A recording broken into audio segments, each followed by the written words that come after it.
Estamos analisando seus looks para o futebol americano, como é que vocês estão?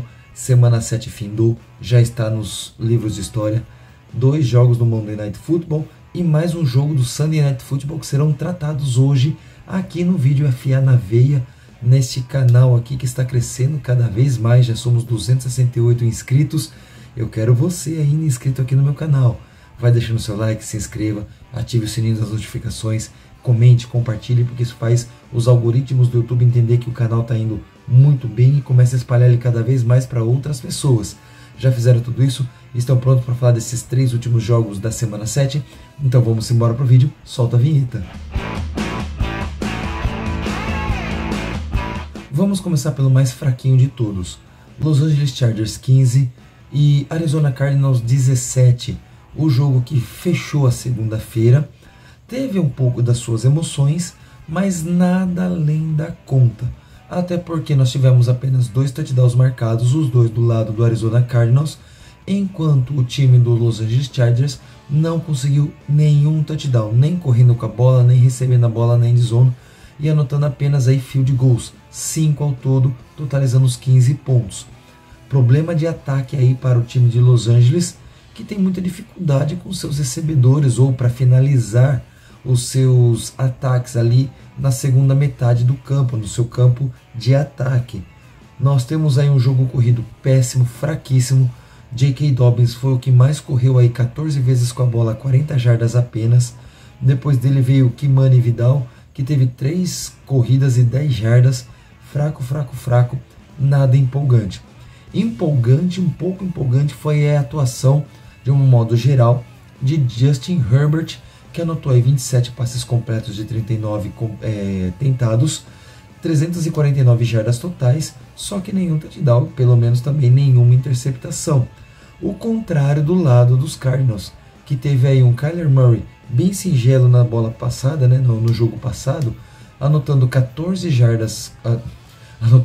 passes completos de 26 tentados, 145 jardas apenas, um touchdown e uma interceptação.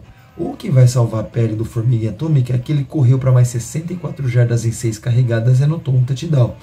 E uma corrida gigantesca de 44 jardas que levou aí o time para o seu segundo touchdown, dando aí quase que números finais, porque querendo ou não, com os field goals, o Chargers chegou a virar, mas porém, todavia, no final, sobrou para que o Cardinals fechasse também com um field goal, vencendo por 17-15. Só que um detalhe, jogo corrido de Arizona muito mais exemplar do que o jogo corrido do Los Angeles Chargers. Você tem uma ideia, só o James Conner correu quase que o dobro de jardas totais dos Chargers. O Conner correu aí ao todo 151 jardas. Se formos somar as recepções que ele teve, 2 ao todo, para 51 jardas, ele sozinho teve 152 jardas. O dobro, mais que o dobro das jardas totais corridas do Los Angeles Chargers. Kyler Murray correu 64 jardas, foram os 2 maiores corredores do time. E depois o Emari Demercado correu apenas uma única vez com a bola e 14 jardas. E Clayton Tune, 3 corridas, 2 jardas. Na verdade, se eu não me engano, foram apenas aquelas terceiras ou quartas descidas apertadas para conseguir o first down no QB sneak. Uma delas não deu certo, então foram aí 3 tentativas e 2 jardas apenas. Quem eu tô sentindo falta de aparecer mais, tá certo que ele teve uma concussão na semana passada, mas também não mostrou grande jogo nessa semana, foi o Marvin Harrison Jr., que sim, é uma das grandes esperanças para o ataque do time, mas que teve aí, acho que no máximo 2 bons jogos, e o resto foram todos aquém daquilo que se esperava dele. Mas em compensação, Trey McBride e James Conner receberam passes como ninguém e anotaram grandes quantidades de jardas, na verdade 51 jardas para cada um dos 2. As outras jardas foram aí mais ou menos bem distribuídas entre os demais, não foram tantas, né? Foram 145 ao todo. Se você tem basicamente aí 102 jardas na mão de 2, as outras 43 jardas ficaram aí divididas entre Michael Wilson, Greg Dort, o Elijah Higgins, Tip Riemann e Zay Jones. Zay Jones aí, na verdade, não teve jarda nenhuma, ele teve uma bola lançada na direção dele, mas ele não recebeu, o passe foi incompleto e ele ficou aí com 0 jardas em 0 recepções. Agora, a defesa dos Cardinals deu um trabalho gigantesco para o Justin Herbert. Foram 69 tackles totais, 41 tackles solos, 3 sacks, 5 tackles for loss, 2 passes desviados apenas, mas 7 QB hits. O contrário ali do que fez o Los Angeles Chargers. Foram 54 tackles, sendo apenas 1 tackle for loss, nenhum sack, apenas 6 passes desviados. É muita coisa? É até muita coisa, mas apenas 1 QB hit. Eles quase não deram trabalho para o Kyler Murray, mesmo assim ele não foi tão efetivo nos lançamentos de bola e o jogo corrido aí teve suas dificuldades para avançar na red zone. Mas o que eles conseguiram, pelo menos para esse jogo, foi o suficiente para garantir aí 3 vitórias e 4 derrotas, empatado com os 49ers, mais à frente dos 49ers por conta das vitórias dentro da divisão, o que favorece a vida do time de Arizona. Os Cardinals agora estão ali em segundo, por enquanto longe de pós-temporada. O 49ers mais ou menos também, longe aí por enquanto de pós-temporada, mas ainda tem chão pela frente. E a NFC Oeste, que já foi a mais forte da liga, hoje está aí catando cavaco com os tropeços dos seus times. Baltimore Ravens 41, Tampa Bay Buccaneers 31, só 10 pontos de diferença, mas um placar final aí um pouco mentiroso. Por que mentiroso entre aspas? Porque o Baltimore Ravens quase que fez força para perder esse jogo no finalzinho. Eles tomaram 21-7 no último quarto. Estavam batendo aí o Tampa Bay Buccaneers basicamente por 41-10 e tomaram 21 pontos no último quarto, com direito até recuperação e um sidekick, coisa rara hoje em dia. Mas vamos ao que interessa. O jogo foi até muito, vamos assim, explosivo do lado do Tampa Bay Buccaneers, do lado do Baltimore Ravens. O Baker Mayfield errou muito, tá? Ele teve aí 31 passes completos de 45 tentados, 370 jardas, um número excelente, ok. 3 touchdowns, um número muito bom, ok. Só que 2 interceptações e até esse finalzinho do último quarto, ele estava 1-2, ou seja, 1 touchdown e 2 interceptações. Ele tentou um milagre no final do jogo, quase conseguiu. O jogo corrido, ele até que foi bom, 125 jardas totais, Rashad White aí com 40 jardas, Sean Tucker com 29, Buck Irving aí um pouco mais tímido hoje, com 23, mas anotou um touchdown corrido. Porém, todavia, entretanto, não foi suficiente para bater o Baltimore Ravens, que teve aí com Lamar Jackson 17 passes completos de 22, 281 jardas, 5 touchdowns lançados. Nenhum touchdown corrido dessa vez, nem mesmo Derrick Henry com 169 jardas corridas conseguiu anotar touchdown. Tá certo que ele teve 2 grandes corridas isoladas, o que vai aumentar muito esse número, a maior delas de 81 jardas. Porém, todavia, entretanto, Lamar Jackson também correu mais 52 jardas e começou mal o jogo, tá? O jogo começou muito bem para os Buccaneers, 10-0. Lamar Jackson com jardas negativas porque ele lançou 11 jardas e tomou sec, um sec de 7 jardas ali, ele ficou com jardas negativas, sei lá, mais ou menos isso. Tô aí me embaralhando com os números, eu sou de humanas, não sou de exatas, mas porém, todavia, eles conseguem se acalmar, se recuperam no segundo quarto, se recuperam no terceiro quarto, fecham aí 17-0 no segundo e no terceiro quarto, e depois perdem o último quarto, mas também garantem a vitória no final, porque não precisou tanto, quase que precisou aí de um milagre da defesa para tentar segurar os Buccaneers, mas ficou aí com 10 pontos de diferença.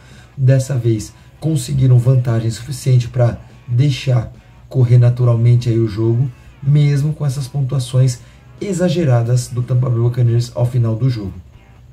Vamos assim, notícias muito tristes para o torcedor dos Buccaneers. 2 perdas muito sentidas para o time. Uma delas talvez não para a temporada, que foi a perda do seu principal recebedor, que conseguiu chegar na sua marca de 100 touchdowns marcados e foi só isso e acabou. Foi Mike Evans, que teve apenas uma recepção em 3 passes, uma recepção de 25 jardas e o touchdown marcado. Por que que vai acontecer? Em um dos passes que ele acaba não conseguindo segurar, ele sente uma lesão na coxa esquerda e acaba saindo aí com lesão no chamado hamstring, que é o tendão da coxa, ou ali no posterior. A princípio não parece ser algo complicado demais, mas ele já entrou no jogo com a coxa machucada, então ele já estava aí baleado, acabou agravando aquilo que já era sentido por ele. A perda talvez mais sentida dessa vez foi a do recebedor mais ativo dentro do jogo, o Chris Godwin. Chris Godwin, na última recepção que ele teve na partida, ele não conseguia nem mexer a perna direita, ele teve provavelmente uma fratura, provavelmente, não é certeza, uma fratura óssea aí, ou talvez rompimento dos ligamentos, ou de joelho, ou de calcanhar, a gente não sabe ainda, não foi dado muita assim, notícia a respeito do que pode ter sido. Saberemos disso nesta terça-feira durante o dia ou na quarta-feira, dependendo dos exames, mas é mais provável que nesta terça-feira já tenhamos mais notícias sobre o Chris Godwin, mas é muito possível que ele perca todo o resto da temporada. Destaque para Cade Otton com 100 jardas recebidas, muito importante para o jogador, um tight end que teve uma boa participação no jogo, só faltou aí o touchdown. Rachaad White com 71 jardas recebidas e 2 touchdowns anotados. O que faltou aí para o White de jardas carregadas e touchdown corrido, ele conseguiu acumular aí com jardas recebidas, totalizando aí 111 jardas num todo, entre recebidas e passadas. Mas faltou um pouco mais de equilíbrio no jogo corrido, e aí favoreceu um pouco mais a defesa do Baltimore Ravens, que conseguiu segurar legal por um bom tempo aí o time do ataque dos Buccaneers. As defesas foram até relativamente bem, lógico, muito mais o lado de Baltimore, inclusive aí com 3 sacks, 5 tackles for loss, um total aí de 79 tackles e 4 QB hits, enquanto nós tivemos aí a defesa dos Buccaneers anotando aí apenas 2 sacks, 6 tackles for loss, o que é algo bem considerável, 56 tackles, pouco se comparado com a defesa dos Ravens, e apenas 2 QB hits. Eles conseguiram perturbar no primeiro quarto. Depois disso, o ataque, a proteção ao Lamar Jackson conseguiram ser ajustados devidamente, e ele conseguiu confundir muito bem a defesa, abrindo aí os 41-10 e deixando eles depois marcarem 21 pontos, mas ficarem tranquilos no placar e levando essa vitória para Baltimore. Agora eles estão aí 5-2, enquanto o Tampa Bay Buccaneers está aí 4-3, 4 vitórias, 3 derrotas. Vai vendo aí um pouquinho dos Falcons se distanciarem ali na liderança da NFC Sul, que está até bem disputada, está interessante, mas os Buccaneers bobearam nesse jogo. Fazer o que? Paciência, né? E para encerrar, vamos com um jogo que me surpreendeu muito, mas muito positivamente, no lado de Pittsburgh, porque o placar de 37-15 para os Steelers foi extremamente surpreendente, positivo. Vamos olhar aqui nos quartos. Nós estávamos aí 15-13 para os Jets na virada para o segundo tempo e terminou 37-15 para os Steelers. Inclusive, o quarterback titular dessa vez, o Russell Wilson, saiu vaiado em várias vezes do campo quando o time não conseguia ir para frente, mas no segundo tempo, que ajustada de jogo que fez o Mike Tomlin e companhia limitada ali no seu ataque. Arthur Smith fez um excelente trabalho no segundo tempo com seu quarterback e com seu time de ataque.